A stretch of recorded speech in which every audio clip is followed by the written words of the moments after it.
You've probably heard the saying, work smarter and not harder. And I've been running a business alongside with my brother for the last 12 years. And so many times running this business, we will set a goal or, we want to achieve something, and then we just think we've got to work harder. And today I want to introduce a concept called friction. And it's almost a lens that you've got to look through to make your business and even life a lot better and achieve your goals faster with more happiness.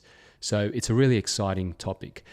When it comes to friction, so in my last video that I'll link to this video, I spoke about a goal that I have, and that is to ride 15,000 kilometers this year, with cycling. Now, in terms of cycling, one goal that a lot of cyclists have is to use as like the least amount of energy possible.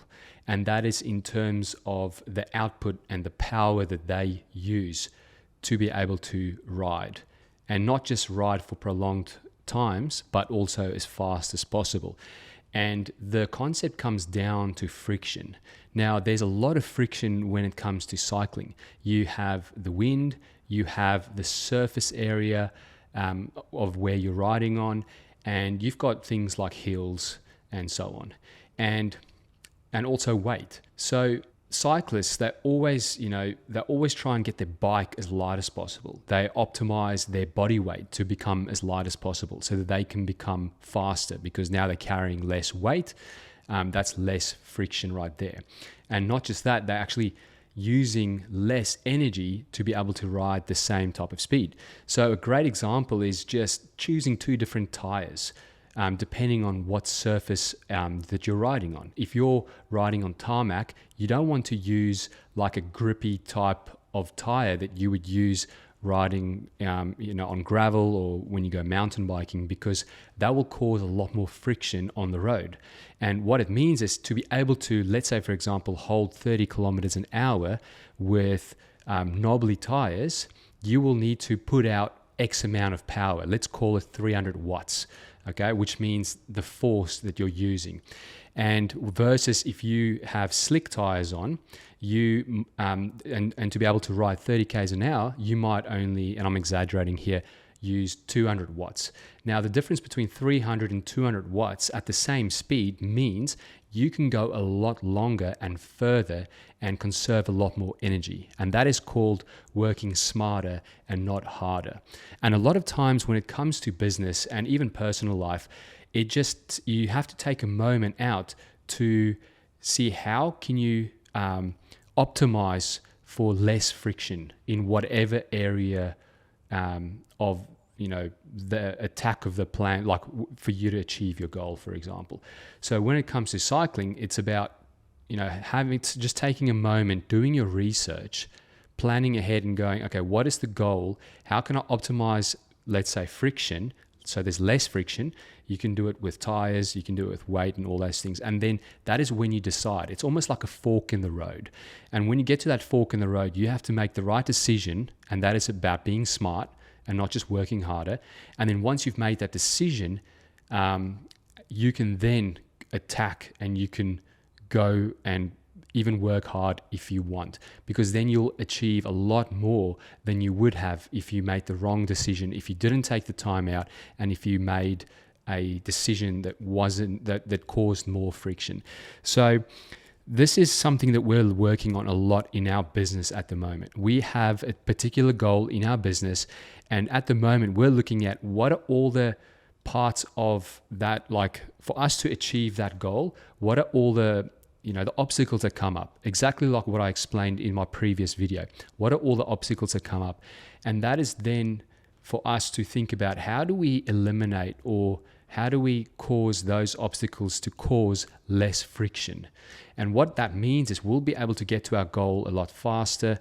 We'll probably surpass our goal a lot more, because again, we're going to get more results with that. We're going to be able to do it faster, longer. We're going to have more happiness within ourselves, doing what we're trying to achieve with our goal.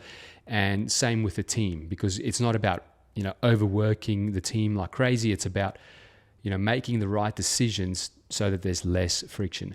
And if you are like in a business, and whether you're like the owner or you're in, let's say, acquisition, so marketing and sales, if you think in terms of marketing and sales, you can use this concept to get more customers and clients as well. Because you can go, okay, the goal is to get customers, and then identify what are all the obstacles to get a client, to get a customer, and where are all the friction points for that person to commit with your business. So that is, once you identify all those friction points, you can work and optimize your business. So from acquiring the lead to converting the lead into a customer, you can optimize all the friction points, which means those customers will be able to become customers a lot easier. And you can do things like, just as an example, a friction point is trust. So if a customer, if they don't know about you, chances are they don't trust you. And then when they commit to your business, the trust level is a lot higher, which means you are able to build trust. Now, for every business, that time period from no trust at all to full trust, that depends on your business. It depends on your product, depends on your market and everything else like that. But if you have to compete against yourself and go, okay, the time is, let's say, for example, 6 months, how can we get that down to 1 month? What do we put in place to cause less friction? So that might be some sort of like third-party validation in terms of case study stories, showing what you've done for other customers and clients, using that social proof. It could be around building more trust in terms of showing your process, showing how they can get to their desired goal faster using your business. You can do things like identifying what are some of the false beliefs that your customers have when they don't trust you, and then overcome those false beliefs, again, with previous customers that you've helped in the past, but also educational based videos and marketing and communication. And you're trying to think of all the different areas to eliminate friction. And again, it's the same analogy that I used before with the cycling. At the moment, you might have like knobbly tires on your bike, and you're trying to go 30 k's an hour, and you're just pushing it really hard. You're trying to convince every single prospect to become a client, and you're like, just trust me, just trust me, just trust me. And that is, it's doing a few things. It is causing you to work a lot harder on that one particular client, and then you can't focus on all the other prospects that you need to nurture along the way. And now you're missing out on volume. So it's about changing from that knobbly tire to a slick tire so that you can acquire that customer and build up the trust much faster, and not put all your attention on that one prospective customer, and you can spread it over a lot of prospective customers. And a great example is if you go to the BizVideo YouTube channel, I might link the video underneath this video. We did a podcast interview with a builder client, and back in the day, I can't remember the exact stats. You can go check out that podcast. They would quote, and it would take weeks to create a quote for a prospective client, and their conversion rate was a lot lower than what it is now. Now they create a quote in 4 hours, and that is unbelievable in the building industry because, quoting to build a home, there's a lot of different factors, and most builders, they do take a long time to do that quote. Now their conversion rate is much higher as well. They're doing their quote in 4 hours, and that is what this particular client, his name is Tim. That's what they did. They looked at all the different areas in their business in terms of customer acquisition.